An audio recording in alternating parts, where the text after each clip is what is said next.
Kung titignan mo yung pupuntahan, di ba parang malayo? Pero pag lilingunin mo yung pinanggagalingan, malayo ka na. Hindi mo malalaman kung hindi ka susubok. Ang buhay ay isang malaking sugal.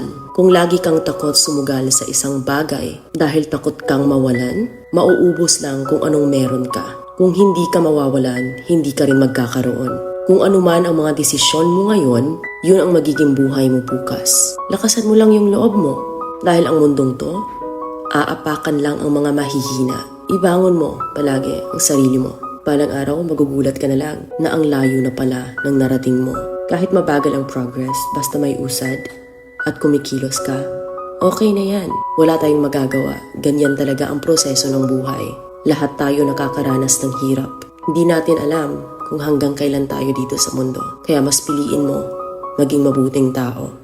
Ang pinakayaman na maituturing natin sa sarili ay ang ating mga pangarap.